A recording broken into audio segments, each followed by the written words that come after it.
Boa noite a todos, sejam todos bem-vindos a mais uma live da página da Sociedade Espírita Paz, Amor e Caridade. O pessoal vai chegando e a gente vai começando a live, ajeitando a iluminação. Vamos lá. Boa noite a todos. Sexta-feira, dia 17 de abril de 2020. Mais uma vez começando o trabalho aqui na página da Sociedade Espírita Paz, Amor e Caridade. E hoje o nosso tema é Amélie Boudet, Madame Kardec. Então, para que a gente possa serenar nossas mentes, aí você na sua casa, boa noite, Drica, e aonde você estiver, no sofá da sua casa, se você estiver recolhido, sentado à mesa, enfim, aonde você estiver, para que a gente possa começar esse trabalho. Boa noite, Michele.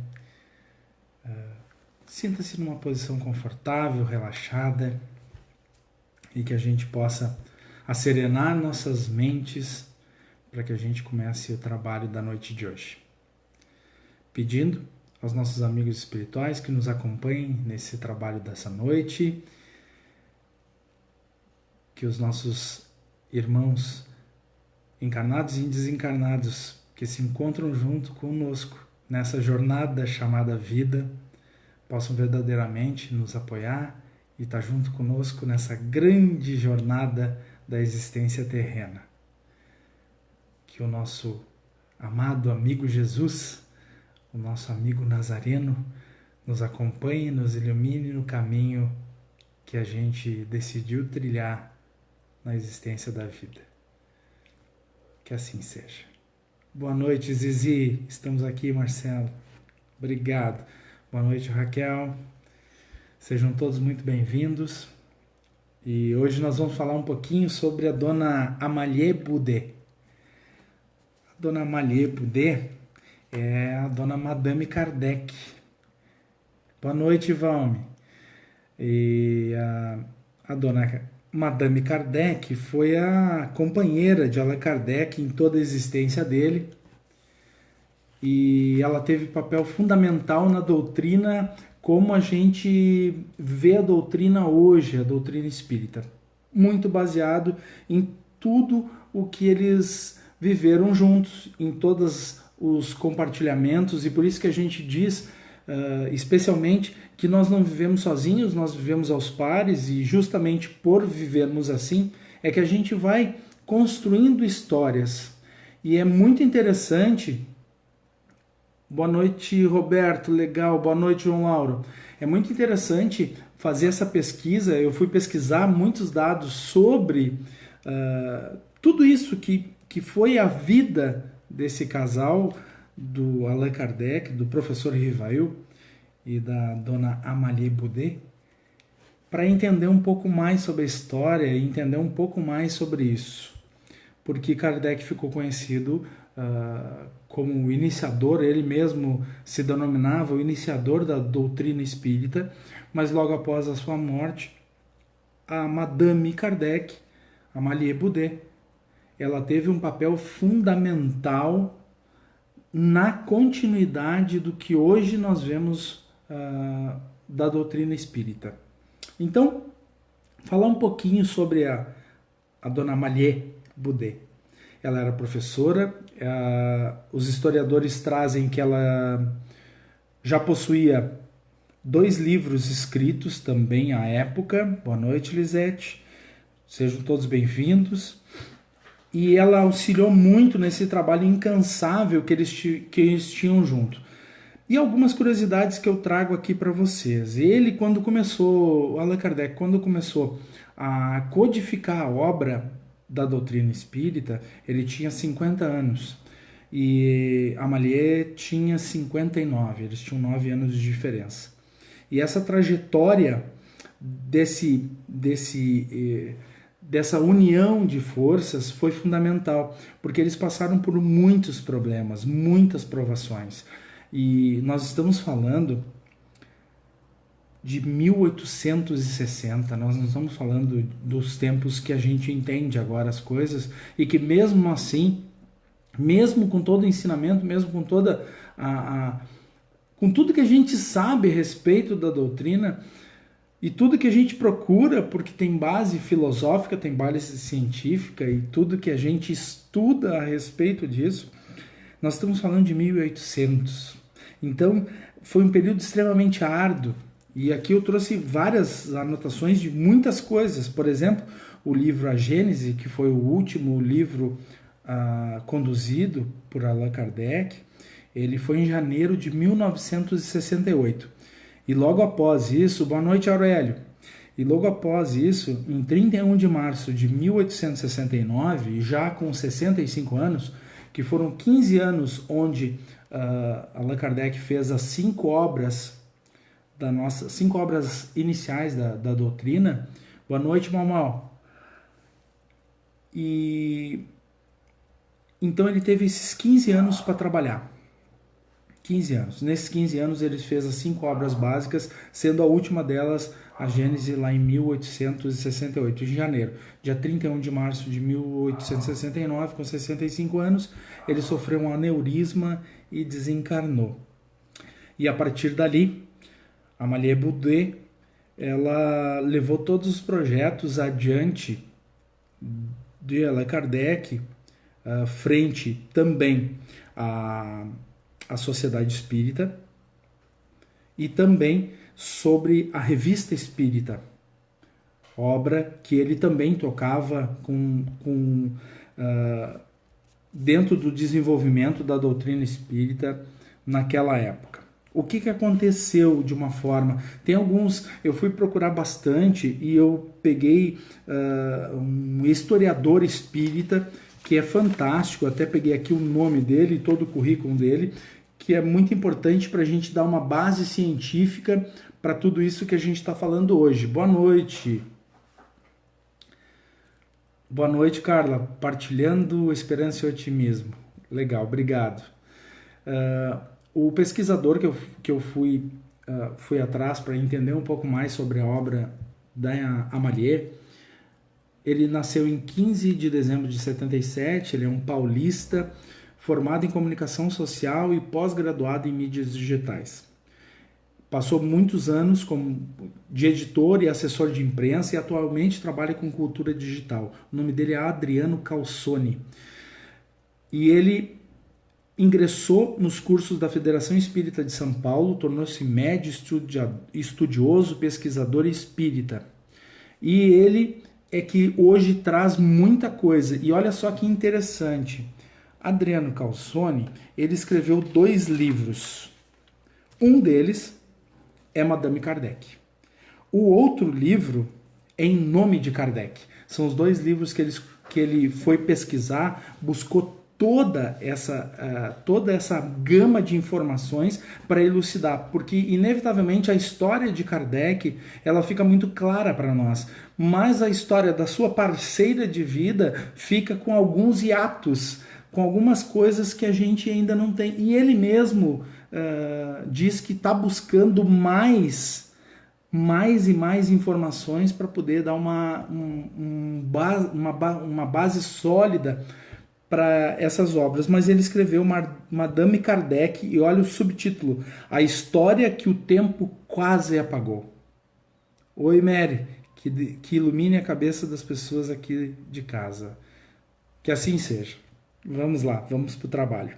Então, quem é Adriano Calzoni? É esse estudioso espírita que foi buscar todas essas ferramentas e tudo a Amalie Boudet, justamente para poder, dentro de tudo isso, conseguir dar uma base histórica. E aqui, é claro, nós vamos dar uma pincelada por toda essa história, uma pincelada de leve, porque, por exemplo, a primeira edição da Revista Espírita foi em 1858. 1858, a primeira edição. E todos os fundamentos, e daí eu fico pensando, fazendo uma analogia, trazendo para nós aqui, Qual foi o enfrentamento desse casal frente a uma sociedade, a sociedade francesa na época, qual os tormentos que eles passaram juntos? Porque sim, eles passaram muitos tormentos, inclusive tormentos financeiros, e nesse momento em que algumas vezes Kardec titubeava em relação ao que estava fazendo, em relação à obra que estava fazendo, em relação a tudo aquilo, todos aqueles enfrentamentos que assim por si só seguiam, e ela sempre ali firme. O quanto é importante nós entendermos que sozinhos nós não vamos a lugar nenhum. O quanto é importante nós entendermos que de mãos dadas nós somos fortes para enfrentar qualquer coisa. Estamos enfrentando agora uma pandemia e, querendo ou não, o problema do chinês é o nosso problema aqui. O problema do americano é o nosso problema aqui.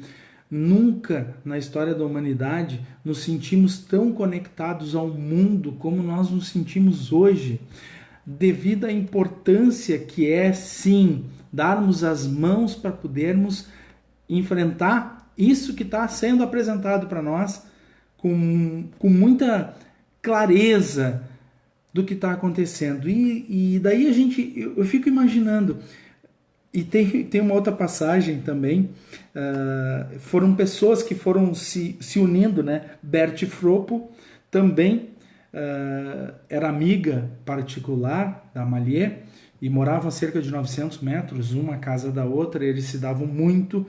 E o Gabriel Delan, que também era amigo da família. Todos eles eram amigos da família e entendiam o que estava sendo feito. Logo após o desencarne de Kardec, a Amélie foi buscar, sim, esses recursos. Eliane, gratidão pelos ensinamentos. Gratidão, Eliane, por estar aí junto com a gente. Eles foram buscar esses recursos pessoais, buscando o Gabriel e buscando a Berti Fropo, para que juntos eles conseguissem fundar, na época, a União Espírita Francesa. E muito interessante, por que eles fundaram a União Espírita Francesa? Porque já logo após a morte de Kardec, já tinham algumas pessoas com um movimento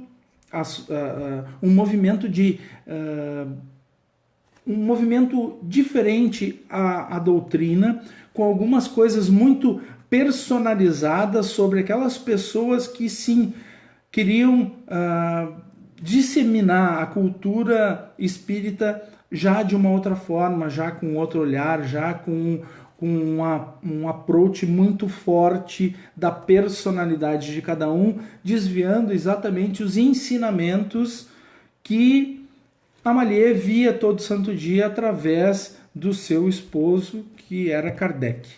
Então, ela se juntou a essas duas pessoas que eram amigos da família e viam todo o trabalho que havia sendo feito, e ela fundou a União Espírita Francesa. E olha só, é muito interessante a gente começar a fazer, buscar esses dados todos para que a gente tenha uma clareza do que aconteceu lá atrás, que não é muito diferente do que a gente vê hoje, guardadas as proporções.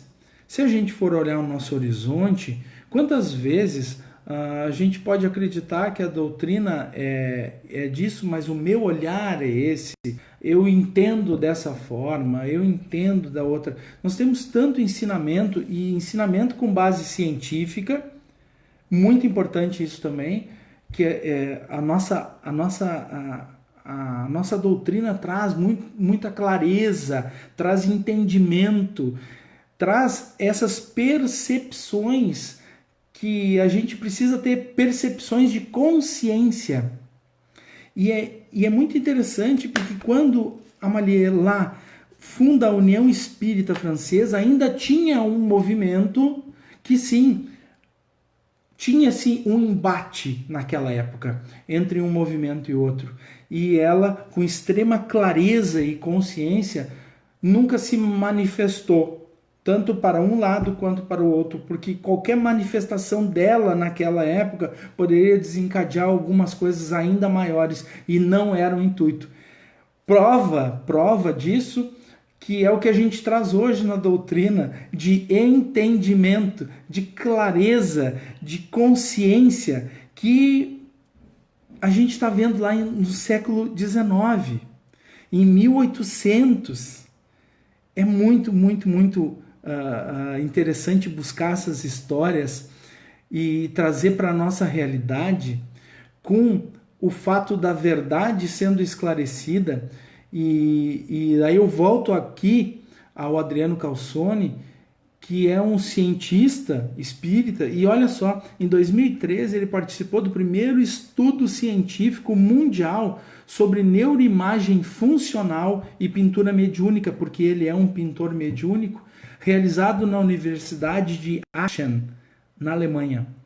Então, cada vez mais a gente entende e a gente consegue perceber que a doutrina não é somente filosófica, ela sim traz coisas científicas cada vez mais, colaborando com todo esse trabalho que foi criado lá atrás, em 1850, aproximadamente 54, para ser bem exato, quando começaram as obras de Allan Kardec. E toda essa maravilha que é atemporal. Se nós pegarmos e entendermos isso, que a obra ela é atemporal, e nós já estamos no ano de 2020, com tantos ensinamentos claros. Então eu fiquei muito feliz com o tema, e o tema foi uma sugestão do nosso irmão aí, do Glênio, lá da nossa casa, para falar da Madame Kardec. E foi muito legal. E daí eu fui pesquisar outras coisas também, baseado muito no Adriano Calzone, buscando a origem do espiritismo no Brasil. E daí, buscando isso, procurando isso, o movimento espírita no Brasil se dá no século XIX, e o primeiro estado onde surge o primeiro movimento espírita no Brasil é no estado do Pará, justamente por causa das influências francesas que já vinham de lá. Mas junto, e daí a gente começa a entender que além das percepções que já se tinham aqui sobre uma cultura espírita, vem lá os franceses que colonizaram aquela parte do nosso território, e colonizando, eles foram trocando informações e foram sendo muito bem acolhidos por aquelas pessoas. Tanto é que o primeiro movimento espírita no Brasil teve sede lá no Pará, justamente por causa da influência francesa. Então, nós acreditávamos até bem pouco tempo atrás que não existia essa comunicação. Nós estamos falando do século XIX, essa comunicação de lá para cá. Mas sim, havia com toda certeza essa comunicação, havia sim esse entendimento, e aqui, hoje, o Brasil é considerado a pátria do Evangelho, justamente porque, além disso, nós fomos buscar os ensinamentos necessários para que realmente nós fizéssemos a disseminação como todo. E o que a gente vê hoje? Boa noite, Marciane. O que a gente vê hoje?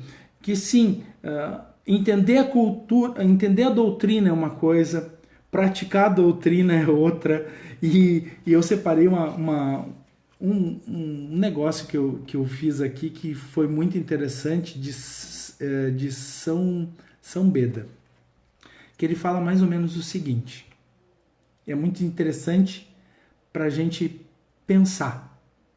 Eu gosto muito de refletir sobre essas coisas. Há 3 caminhos para o fracasso: não ensinar o que se sabe, não praticar o que se ensina e não perguntar o que se ignora. Vou repetir: não ensinar o que se sabe, não se praticar o que se ensina e não perguntar o que se ignora. São Beda. É muito legal porque a gente para pensar, né? que será que a gente está fazendo? De que forma será que a gente está entendendo de verdade? E eu falo muito isso nas exposições, porque é o meu entendimento. É muito legal a gente estar lá no Centro Espírita, é muito legal estar aqui na página e vocês estão aqui junto com a gente e a mensagem está sendo disseminada aos quatro cantos, é muito legal. Mas o verdadeiro desafio acontece a partir do momento que eu entendo a doutrina, que eu sei o que me faz bem dentro disso, eu entendo a real, para mim, a realidade do espiritismo de uma forma geral, e eu vou para a rua e eu não consigo praticar. E eu já falei isso algumas vezes, é da porta para fora do centro espírita é que a gente começa a ser desafiado, porque o entendimento é um e a lógica dos relacionamentos é outra, completamente diferente. A gente sai na rua e daí tem um maluco buzinando enlouquecido atrás de você, você nem sabe por quê, ou daqui a pouco vem alguém de graça e te ofende por qualquer coisa. Então entender a doutrina, entender os conceitos, entender de verdade o que é o espiritismo é uma coisa. E isso os livros podem nos explicar, podem nos trazer clareza, podem nos trazer entendimento, tá tudo certo.